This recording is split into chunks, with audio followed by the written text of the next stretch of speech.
પહેલા આપણે બધું સર્વે કરી લઈએ કેટલું શું વસ્તુની જરૂર છે, શું તકલીફ છે.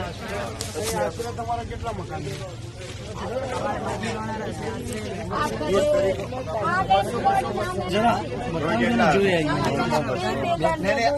કેટલા ઘર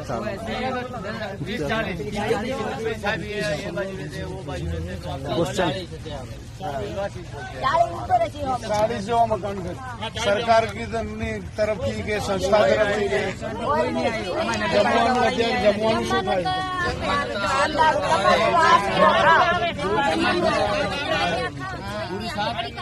रोटी आती है वो अपने वाले आते हैं જે તકલીફ છે જે વસ્તુની જરૂરત છે એ વસ્તુ આવી જાય તમારા માટે. શું જરૂરત શું છે અત્યારે? ઓઢવાના બસ જરૂરત છે.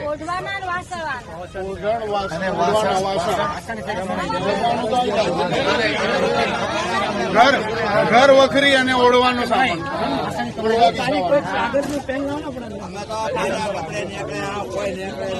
અહીંયા તમારા વિસ્તારને શું કહેવાય? ભીલવાસ. ધાનેરાનો ભીલવાસ. ધાનેરાનો ભીલવાસ. આ ભીલવાસમાં તમારે આજે તમારામાંથી કોઈ વડીલ કોઈ કરું તમે ભીલવાસના જો છે એમાંથી એક બે માણસ જે મોટા હોય જેની વાત માનતા હોય. શું નામ? પવનભાઈ. તમારું પરવનભાઈ ભીલવાસના જ છો તો કેટલા મકાન હશે? ભાજપના કોર્પોરેટર છો, કઈ વાંધો નહીં. જો આ તો કુદરતી આપત્તિ છે માલિક તરફથી છે, અમે બધા માનવતાના ધોરણે છે. હવે અમે આયા છીએ સર્વે કરીને અમારું શક્ય છે એટલું અમે કરીશું. અમારી જે પ્રથમ દ્રષ્ટિ છે અમારું જે છે એ એવું છે કે માણસની જીવન જરૂરિયાતની જે વસ્તુ છે ખાવાનું તો મળી જશે પણ જરૂરતના વાસણ છે અત્યારે કે રસોડું ચાલુ થઈ જાય તમારું તેની વ્યવસ્થામાં અમે જે અહીંથી સર્વે કરીને જઈને પછી એનો બંદોબસ્ત કરીએ અમે. તો તમારા કેટલા મકાન હશે? કેટલા મકાન હશે?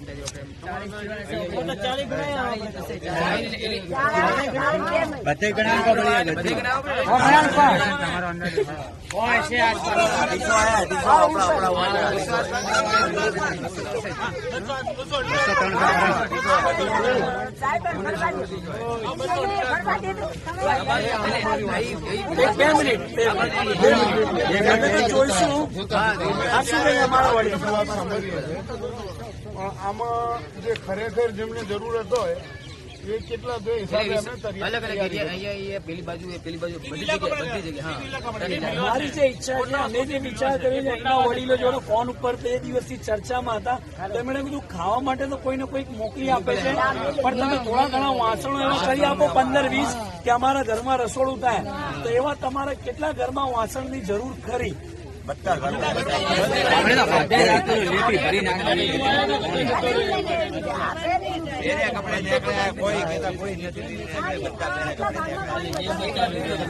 એના માટે આ લોકો